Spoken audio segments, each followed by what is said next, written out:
Good morning. Happy Saturday. Thank you for being here for another episode of this Eat to Live, Eat to Focus live Q&A. Sorry, a little bit confused today. Hi, everyone. Welcome, those of you watching live or watching a replay here. Welcome. So today um, I'm just going to talk about one topic today. Is talking about like ADHD and other um, coexisting disorders or things that I hear a lot. Like I just went through the the group inside the group and looking at some of the questions, things that people are dealing with. So ADHD, anxiety. Oh wow, from Mexico. Hi, welcome. Um, So ADHD, anger, I hear that a lot. People talking about the kids being angry when the kids with ADHD also dealing with anger issue, emotional stuff, anxiety, autism. That's I think is a big one that not many people talk about in the group, but that's what I notice is I think inside the group there's a lot of people with autism, and you can kind of tell from the way that they wrote in the comments. So and again, inside the group, we try to be nice to each other. We just want to be keep this whole group friendly because we all is struggling. Because having ADHD is not a fun thing, especially being the parent. And this is why this group exists: is to be here to provide you with a kind place where you can just share something and learn something from each other and support each other. This is where the group is. And so for those of you on Instagram and you're not inside the Facebook group yet, I would suggest that you hop over when you have some free time or after this live event today to hop over Facebook and join the group. And the group is called Natural Alternative ADHD Treatment. I haven't changed the name. So you can search for that group. Make sure you answer all the questions because we use the question to screen out all the internet trolls out of the group. The group is like growing like crazy. So there's a lot of people in there. So we try our best to keep out all the internet trolls out of our group and keeping the group as safe as possible and as kind as possible. All right. So before I get started, I want to make a quick announcement. So I'm accepting parent right now. I'm just working with parent because that's the group that I feel like they have needs a lot of support in because they're just so hard on themselves. So I'm accepting 10 parents to work in a very close knit group together, kind of a support group coaching format, especially for parents who really want to help their kids to build more self esteem and more confidence and love themselves more. Because I know being a parent with a child with ADHD is a very tough thing because you have so much pressure because you feel like you're responsible for this other human being's well-being and future, and you put a lot of pressure on yourself. So this group is for you if you're a parent with a kid with ADHD and really want to help your child. So all right, so let's get started. I don't want to take much more of your time because I know you have things to do and you have a purpose. You want to be here and learn something. So that's what we're going to do.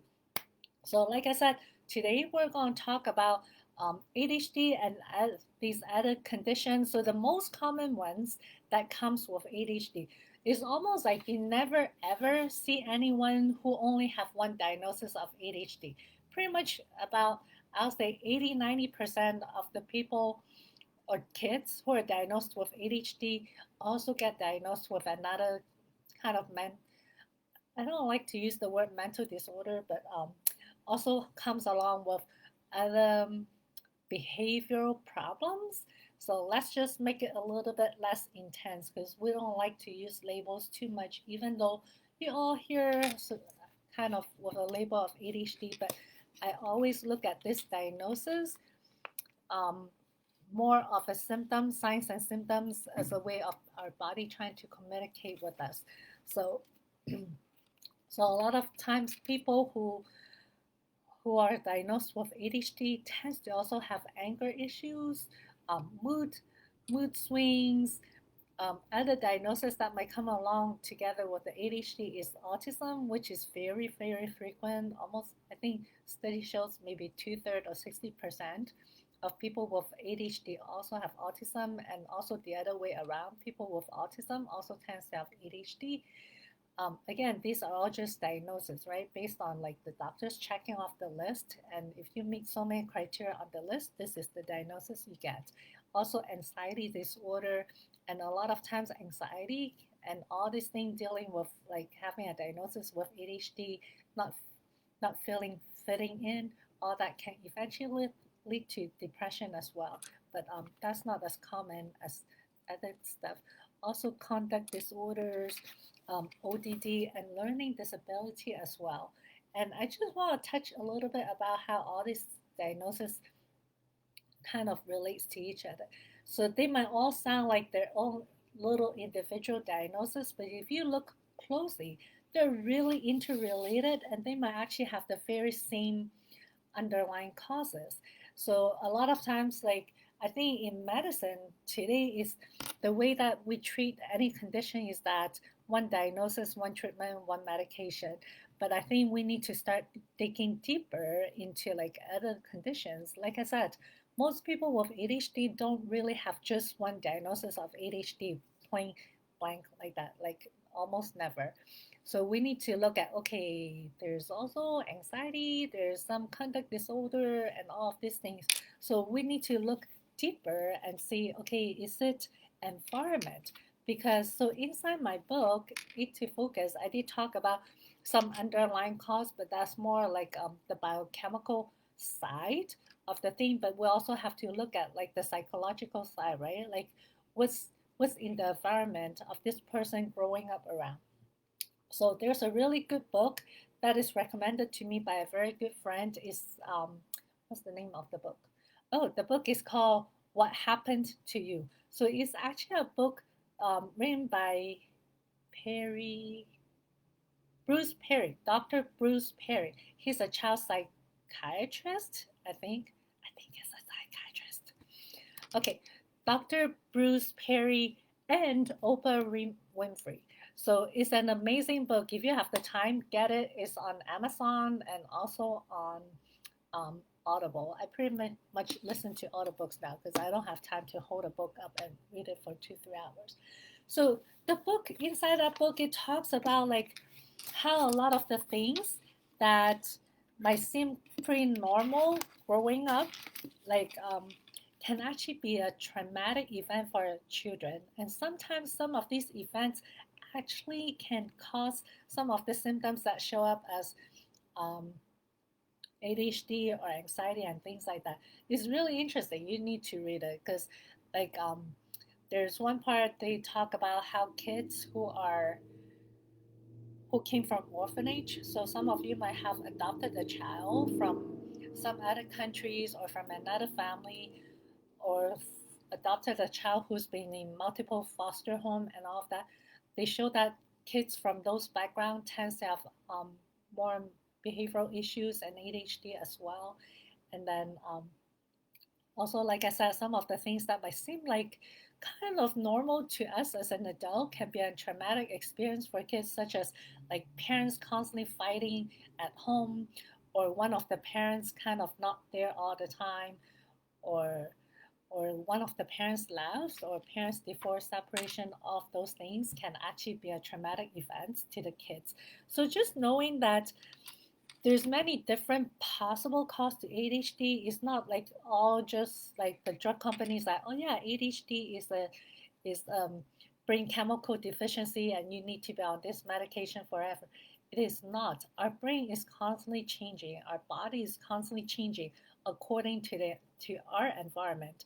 And we need to remember our environment includes everything that our body interacts with: the air we breathe, the water we drink, the food we eat, the people that we talk to, the words we hear all the time in our ears.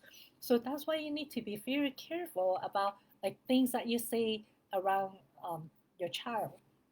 So yeah, actually yesterday I have a little kind of short conversation with my daughter talking about body. what's that thing?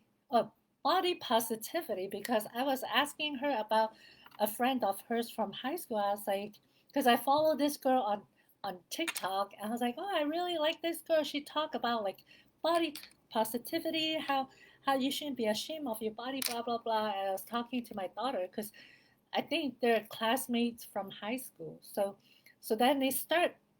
Then my daughter started talking about things like how growing up was kind of hard for her like because me as a dietitian, I've seen a lot of kids like 7, 8 years old start developing disorder eating behavior because they hear their parents or a neighbor or someone talk about, oh, I need to lose weight, oh, I can't eat that, that's too fat, or I'm counting calories.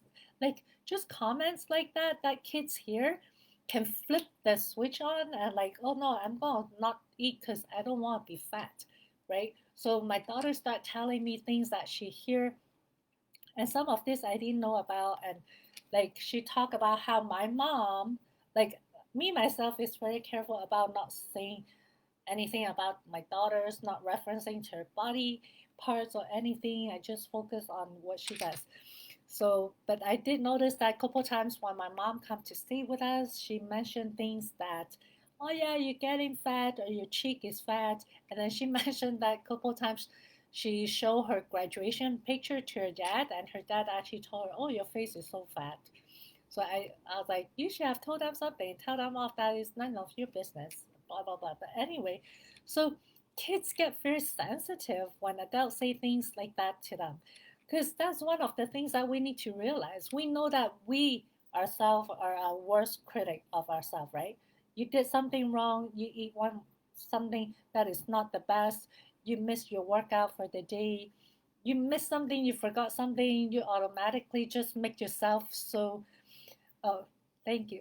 Um, you automatically get so upset with yourself, telling yourself that you're such a bad person. You should have this. You should have remembered bring your backpack. Why? I can't believe that you forget your homework at school. So we inside our brain already have like someone who's constantly telling us that we're not good enough, right? And then we also have to deal with people around us doing the same thing. So one of the things that's very important is really like learning how to speak to ourselves nicely. And the conversation that I have with my daughter is that, you need to understand that they are Chinese. Because okay, so a little bit background, I'm in Hawaii here, so we're like I think 60% Asian. So my daughter started telling me all this thing that is happening in high school, where she said, high school is so rough. Everyone is like so focused on the body image, how fat you are and whatnot, blah blah blah, which is something that she never shared with me when she was in high school. I always thought that she was fine. She have all these friends at school and thing was fine, and she never come to me and mentioned that she was fat and stuff. But actually, now I think about it, there was a few times I caught her with the measuring tape. I think she was trying to measure her body, and then after that, I didn't say anything. I just took the measuring tape away from her and hide it. So, but yeah, she was telling me in high school how like the girls are so focused on how they look and all of those things. So we need to realize that kids growing up, whether with or without ADHD, first of all, we all have, not just the kids, but we all have, even as adults, like our worst critic inside our head telling us how we're supposed to not do this, not do that, right? And then we also have people around us saying the same thing, right? Even though you try your very best, like, I'm not like them. I'm fine. I'm happy with how my body is. But constantly, there's gonna be people telling you that, oh yeah, you look fat. Like look at your cheek. I don't like your cheek in the picture. Blah blah blah. So even though you can try build a very strong self-esteem, but like the society, even reading magazine, and then you get a Victoria's Secret catalog in the mail, and it's like, oh my god, that looks really good, but it looks so good on the model, but I'm pretty sure it's gonna look super ugly on me, right? So there's constantly things that makes you feel not good enough in the society. So going back to people with ADHD, people or kids with ADHD get it even worse. So if you imagine someone without ADHD, just normal person, kind of like living through life, we're bombarded with so much negative comments or just looking at things out there, comparing us to all these like gorgeous looking models or celebrity. We just kind of don't feel that good. And then people with ADHD constantly forgetting things, not able to focus on things, so they get even more negative comments because teachers will come, I can't believe you forget your assignment again, I can't believe you're taking so long to finish your homework, or your coworkers or your boss like, oh my god, you're supposed to show up to this meeting, where did you go, what happened to you, right?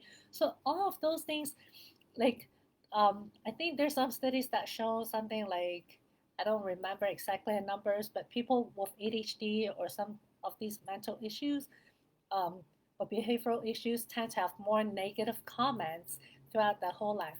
So just knowing that, if you're constantly going to school, constantly in that fight or flight response mode because you're like, oh my god, I don't know what I'm going to do, because kids with ADHD or adults tend to have more impulsivity. So they tend to do things without even intention, like they tap their feet or play with pencils or get out of their chair and stuff like that.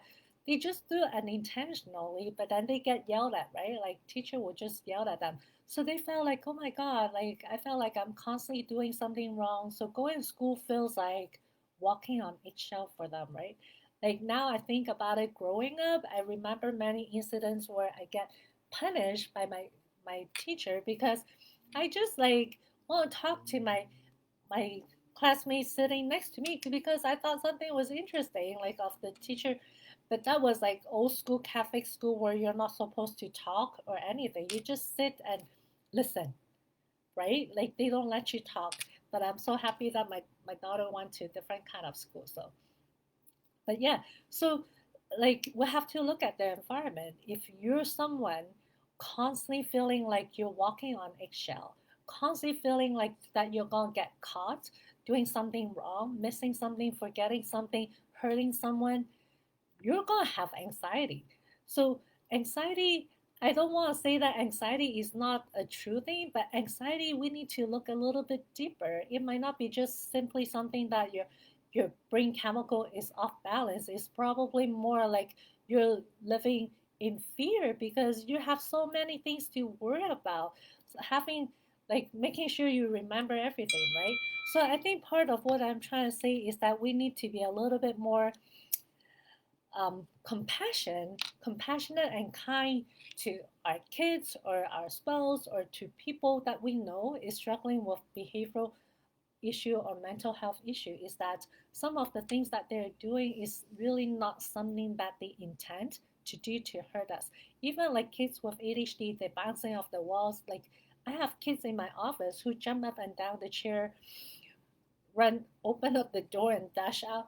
They're not doing that just because they think it is fun. They just do it because that's how they are. But we need to understand as parents is to understand more of that kind of behavior. It's not because our kids is rude or mean or try to push our button. It might be just the kids just need some outlet to let some steam out or need our attention or need our hugs. So I think ultimately to become a better parents to a kids with ADHD, we need to really learn to work with our kids and really to understand them rather than looking at the behavior as something that they have control, like it's a switch that they can just push a button and switch off. But we need to learn and really understand that, hey, my kids just can't do this, but maybe we can find some ways to make it easier. Like with my daughter growing up, she she is very conscious that she loved math and loved science, all the very concrete logical things. But when it comes to reading, writing, she also have a speech delay. So she knows she's not a good reader, not a good writer. It might take her a while to have to read a passage a couple times to understand that. But I always encourage her that, hey, everyone have the special gift. Your gift is in math and science, but you're weak in the other areas, but that doesn't mean that we're going to ignore those areas. We need to, there are ways that we can make you better in those areas as well. but might not be as good as your talent or special skills in math and science. So throughout the throughout the years growing up, I always put her in like summer reading programs and like reading programs and writing programs to help her excel in that. So that way she doesn't feel like, oh yeah, I just suck at reading, suck at writing, so I'm just not going to even do anything about it. So we do encourage her to do that. So a few years ago when she was in college, so you know how in college you have to take like writing intensive class, right? That's like the prerequisite for graduation.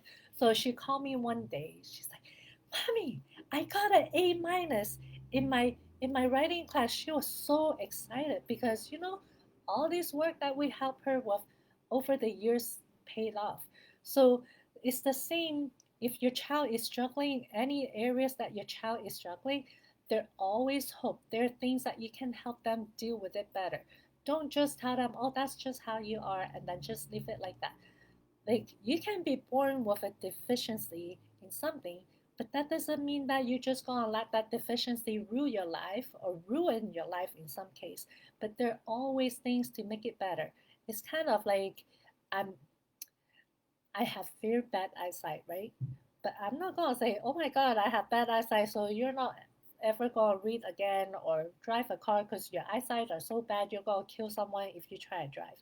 But there are things that I can do, like I can wear glasses, I can wear contact lens, I can have eye surgery to mitigate my shortcoming. Like now you look at me like I'm kind of normal, but you might not know I'm wearing contact lens, a very special contact lens to to help me read and write. So we need to look at some of these, the ADHD and a lot of these other coexisting condition or mental issues or behavioral issue as just an inconvenience that can be treated. And the treatment or the solution might be more difficult than putting a band-aid on a paper cut on your finger, but we just need to know that there's hope, there's things that you can do.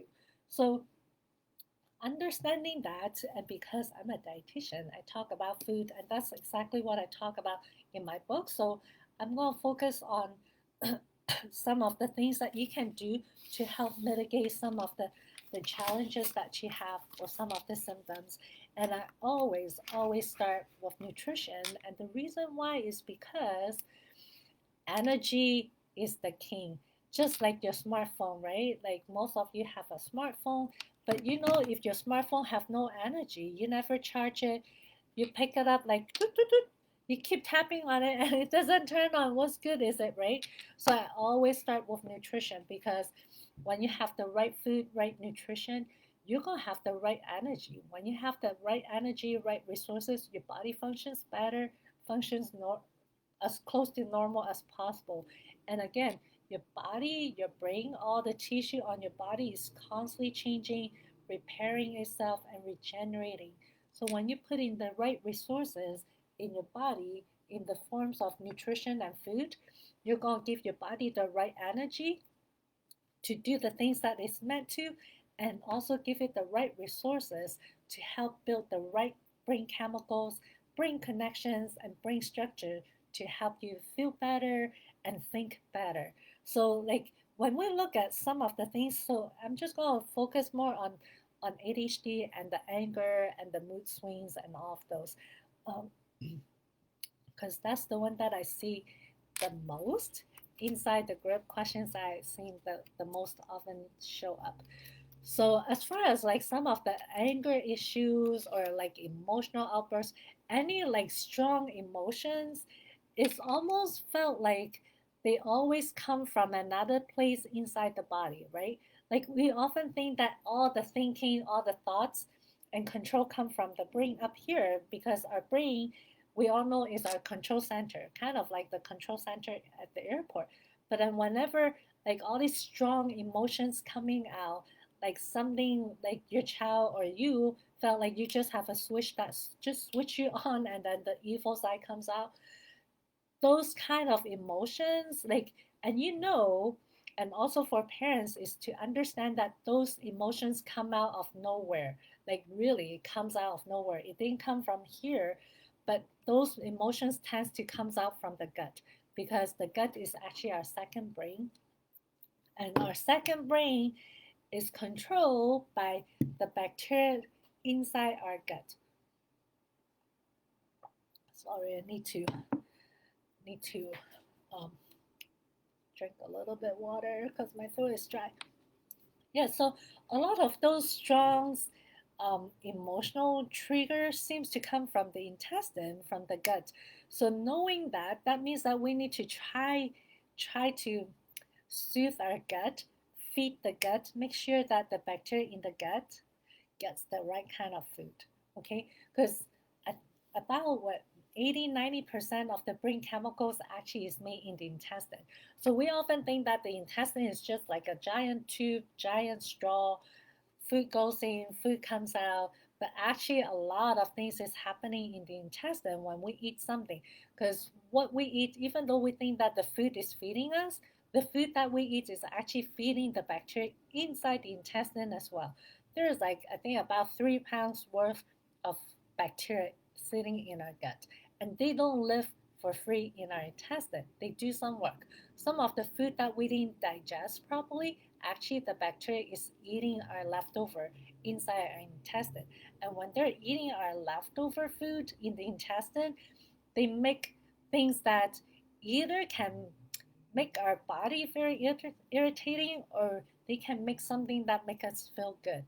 So the other thing to also think about is just think of like a past experience where you feel very anxious or very angry or very upset, right? Where do you feel that feeling the most? Most of you will say probably somewhere in the chest or also in your belly area, right? So most people hold the emotions. Actually, most of your emotions comes from your intestine, because the intestine, there's a nerve that directly connects the intestine straight to the brain. So a lot of the brain chemicals that the bacteria mix in the intestine actually travels through that nerve and goes into your brain. And that's how sometimes you might have like some crazy emotional outburst, or sometimes you just feel like life is so good, there's nothing to worry, and then suddenly you just feel that anxious feeling coming out of nowhere. It could be an intestine. That could be especially true if you recently have some kind of illness, like maybe a stomach bug or stomach flu, um, or maybe you were on a course of antibiotics, or sometimes even a PPI or proton pump inhibitor. Anything that interfere with our intestinal digestion function can actually affect that. So let me talk a little bit about PPI, or those stomach acid suppressant. Most people take those things thinking that it's no big deal, and I know doctors give that out all the time. Like they give them out like free candy in the hospital. Like, oh yeah, you have stomachache, take what's the common one, Prilosec or Prevacid, Zyrtec, and Protonics, all of those. Like they give those things out like free candy. Almost every of my patients are on those, but people don't realize that kind of medication can be very damaging, and most of the time it doesn't work. Like I'll say more than 50% of the time when my patient came to see me and they're on one of those proton pump inhibitor for the stomach pain or whatever that the doctor think it might help, like at least 50% of the time it doesn't work. So I was like, yeah, just stop taking it. It's not good for you anyway. So okay, so the reason why it's not good for you is because, so we need to first understand why we have stomach acid, right? So our stomach makes acid, and the stomach acid is not like just a little bit like vinegar that you put in the food like that. The stomach acid in our body or in the stomach is actually a pH 2. So on the pH scale, if you're not familiar with that, a pH have like pH 1 to pH 14. I don't have enough fingers for that. But the pH scale is from 1 to 14. 14 being super, super alkaline, 1 is like super, super acidic, like to the point that you shouldn't be touching anything that is a pH 1 or pH 14 because you'll burn yourself. So the stomach acid is a pH 2. So it's super, super, super acidic for two very important reasons. number one reason that the stomach acid is there is to protect our body, because our intestine is actually the first line of defense when it first line of defense against outside invaders. So when we eat something, our body is in touch with the outside world. So the food that we eat can have bacteria in it. Like the food can be not cooked properly, or it could be mishandled, or you didn't wash your hands eating. Like I can tell you all the story. I for whatever reason I have like food poisoning multiple times. Even though I try to be clean, sometimes it's just out of my control. Okay, but there are many reasons why the food that you eat might not be clean enough. There's still bacteria in it. So what the stomach acid does is when you eat those food that is not that clean, have some bacteria in it, like you eat at a sketchy restaurant, hole in the wall type of restaurant, that acid, that pH2 acid, can kill the bacteria in the dirty food that you eat. So that saves you from one episode of food poisoning. Second thing that the stomach acid does is, you know how when you crack a raw egg, I don't know if you've done this in your science class when in high school, but you know, like when you open up a raw egg, the egg white is clear, and then when you put it in like vinegar, that egg white turns white, right? So what it does is when when the protein touches something that is acidic, it changes form. When it changes form, that's why it changes color. So that's what the pH2 stomach acid does in your body is when that stomach acid, or when you eat food that has protein and you chew your food really well, assuming you take your time and chew your food really well to smaller chunks, when the food gets to your stomach, that protein actually opens up. So normally, any kind of protein that we eat in our food, we call that intact protein.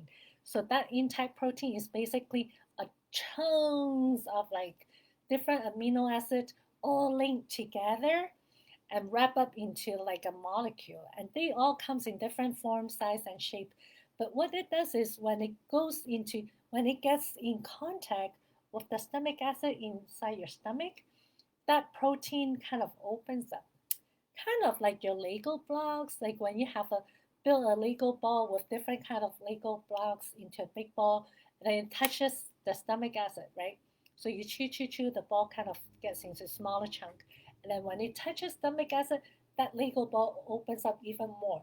So the purpose of that is to open up the protein ball into like protein fragments. So when that chunk of protein gets into small intestine, it can actually get absorbed. So basically, the stomach acid serves two purposes: is to help you kill the bacteria in the food that could potentially hurt you, and number two is to help with digestion.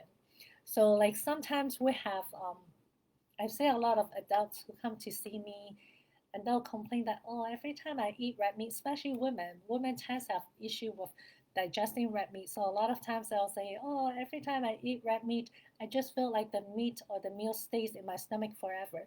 So those are signs that um, your digestion is not working well. So you can treat that with like either taking a stomach acid supplement or adding a digestive enzymes or doing both.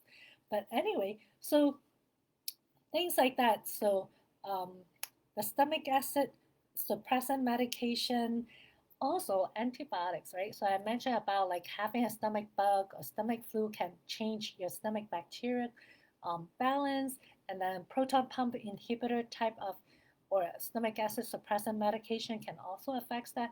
Also antibiotics. So if you ever have been on antibiotics, so for little kids, we say that all the time when they have ear infection, a lot of times doctor gives them antibiotics. So the purpose of the antibiotic is not like it's a really bad thing. Antibiotics are great if you have an infection that the antibiotics actually target. It cures you within days, right? But the problem is antibiotics is often not very specific. So it targets the bad bacteria that's causing the problem, but it's also going to kill the good bacteria in the intestine as well. So in the hospital, we have a protocol where patients who are on antibiotics for a long period of time, because a lot of times our patients are on long-term antibiotics, like 2 weeks or sometimes longer. Sometimes they get it even intravenously. So we put them on yogurt. That's what we use in the hospital. But I tend to not use yogurt because that means the patient have to actually eat it, and not everyone likes it. So I usually, in the hospital, I usually prescribe a probiotics for my patient who is on antibiotics. So, so to replenish the good bacteria that the antibiotics kill. And the other thing is making sure that you don't take the antibiotics and probiotics like right together. They need to be at least 2 hours apart from each other if you're going to take antibiotics and probiotics together. And then the other thing about probiotic is so your probiotics is basically good bacteria that will do good things in your stomach, right? So the way I explain to my patient about probiotics is look at probiotics kind of like having a tank of goldfish in your house, right? So when you have a tank of goldfish, say you have 10 goldfish in your fish tank, you'll feed your goldfish food every day, right, to keep them alive. So the probiotics is the same thing. People think that when they go on probiotics, they're just going to go on probiotics forever, right? Taking a probiotics pill every day for years. But the idea is really you just take a course of probiotic like for a month or two until your symptoms get better. But during that time when you're taking your probiotics, the idea is that you should be feeding the probiotics the food that it needs. So some of you might have heard of prebiotics. So prebiotics and probiotics sounds very similar, but they're totally two different things. Probiotics is the actual good bacteria that your gut needs, and the prebiotics is the food that the probiotic loves and makes them grow and thrive. So you'll see that a lot of supplements, probiotic supplements, now they actually also have prebiotics added to it. So that's one way to get it. The other way to get it is really for you to make sure that you include a lot of high fiber food in your diet, because that's basically what the prebiotic is the fiber from the food that we eat, and specifically the one called inulin, so which is a type of I think soluble fiber. So if you eat like a pretty healthy diet that have vegetables, mostly vegetables throughout the day, you should be getting enough good um, prebiotics to feed your probiotics. So that's the combination that you want to have is a probiotic supplement, a good high dose probiotic supplement along with a high fiber diet. And then yeah, and then that's kind of part of your gut rehab protocol. And then the other thing is and then of course is the other thing is to avoid eating things that could cause inflammation in your intestine, right? Because the intestine, if it's inflamed, it's not going to absorb food very well. Because remember, the idea of having the probiotics is not really just to repopulate your intestine with the good bacteria. It's really to have more good bacteria so the good bacteria can make more good brain chemicals for this brain up here, right? So we need to make sure that the the good bacteria is well fed and the intestine is in top shape. So in that case, we need to make sure that we're feeding the right kind of food that feeds our intestine as well. And these usually are like a lot of amino acids. So more of a protein focused diet. That's something that I've seen a lot of people have trouble with is having enough protein throughout the day in their diet, because they just think that, oh yeah, I'll just eat like granola bars or breakfast cereal or all these like so-called healthy processed food, and they think because it's healthy it must be good for them, but they don't realize that they're just eating so much processed carbs in the diet. So when you have a lot of processed carbs in your diet, you're going to feed the wrong kind of bacteria, and when you feed the wrong kind of bacteria, then that means that you have to keep putting in the good bacteria to rebalance the outcome, right, or the balance the ratio. So yeah, make sure that you have a higher protein diet, because that's where the the brain chemicals come from. Because one thing to remember is that brain chemicals are actually protein molecules. They are not magical dust that just appears in your body. They're like if we go go back to the biochemistry book for those of you who have a science background. We can trace back where the brain chemicals come from. It comes from amino acids that we eat from our food. So a high protein diet. And the other thing is reducing things that can cause inflammation. So um, several things that can increase inflammation in the body and in the intestine. So one is stress, right? So any kind of stress in our life, chemical stress, meaning stress from the food we eat, and emotional stress from dealing with crazy people around us, meeting deadlines at work, and like meeting unrealistic expectations that we put on ourselves sometimes. All of those can cause stress, and that stress can actually cause our intestine to tense up and also cause like more body fat and higher cortisol level in our system. And then chemical stress. So I'm talking about chemicals around in our environment, like chemicals in our water, like the chlorine in our water. I don't want to talk about fluoride because I still do not understand the fluoride thing yet, because we do have fluoride in our body. But I'll, when I figure that out, I'll talk about that more. But like chlorine, a lot of times found in our drinking water, so stick with filtered water.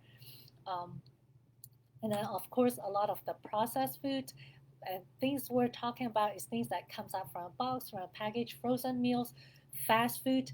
Any of those things doesn't matter if it's healthy or not. If it comes from a factory that have like 18, 20 different ingredients in it, you probably want to put it back on the shelf. So you want to stick with real food as much as possible, things that the body recognize and can digest and can use.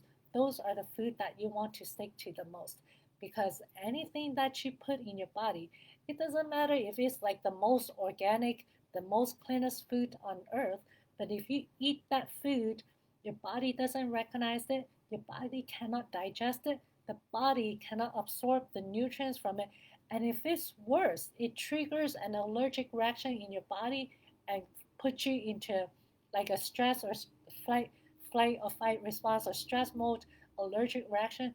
Definitely it is not a food for you. So that's the part that where you have to learn to listen to your body rather than just listening to everyone on the internet saying that, oh yeah, you should cut carbs, you should cut fats, you should cut this. Like, oh my god, I was like, after you cut all that, what do you eat, right? You're left with just junk to eat. So listen to your body. And over time, you'll realize that, oh yeah, I can't handle bread or gluten. So quick story about myself, right? So it took me 5 years, 5 long years to finally decided that I have a gluten intolerance and gluten hurt my belly.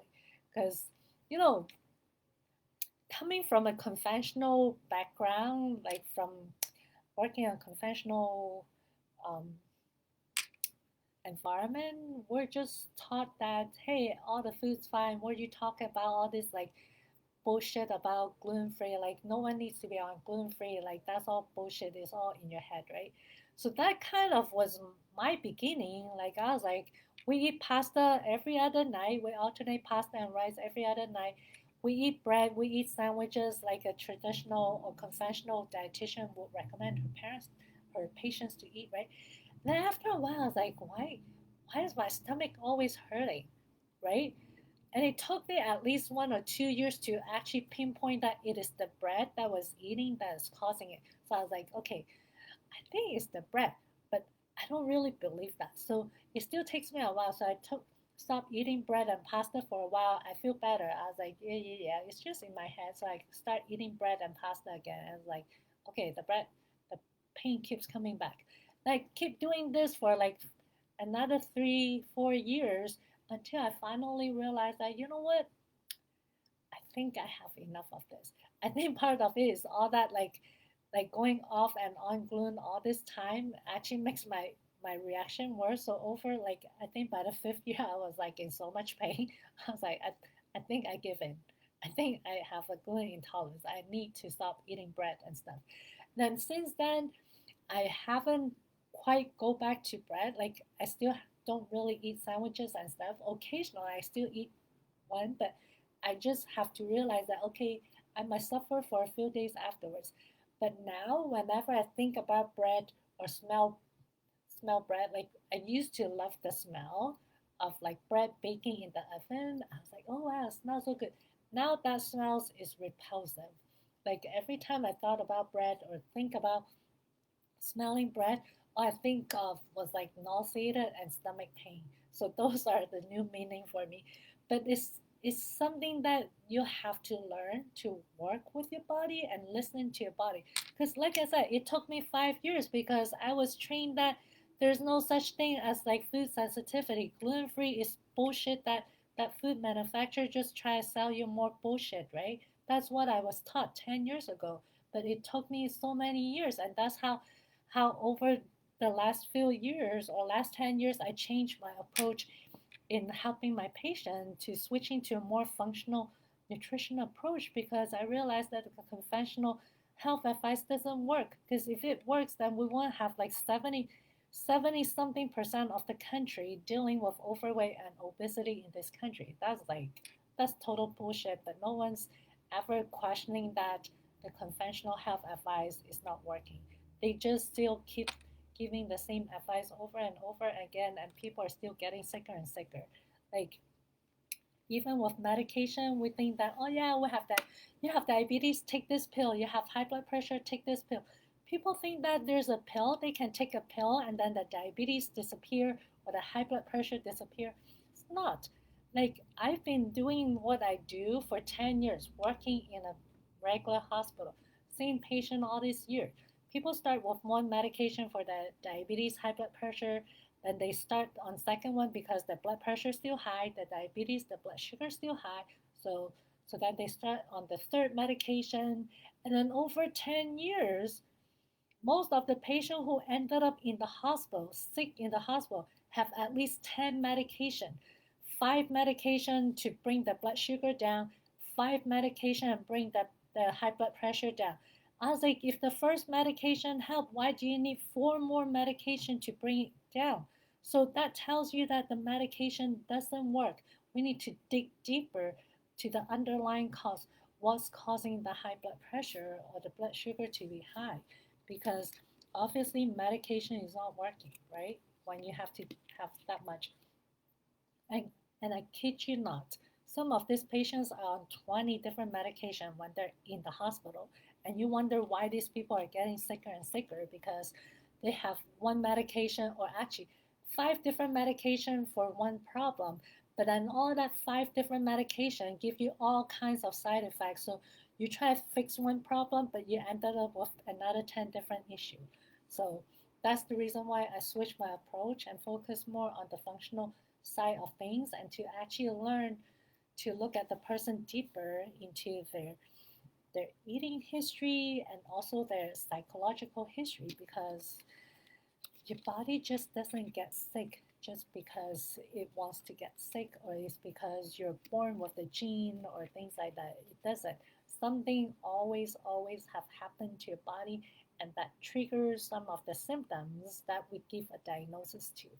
So, but anyway, so just a little bit of summary. So to rebalance your gut health to have better mood, we talk about like some causes that could make your intestine imbalance, like having a stomach flu or virus, or some kind of intestinal disease like food poisoning, antibiotics use, or stomach acid suppressant like PPI. Those kind of medications can change your stomach in um, or make your stomach bacteria imbalance. Things that can help to correct that is taking a probiotics and prebiotics, and then avoiding food that can trigger inflammation in your intestines. So a lot of the processed food, including the processed junk food, and also keeping your stress level down, because when you're stressed, you hold your whole body tense, your cortisol level goes up, and that cortisol is going to affect your intestine, um, the intestinal tone, how much you absorb food, and also the bacteria as well.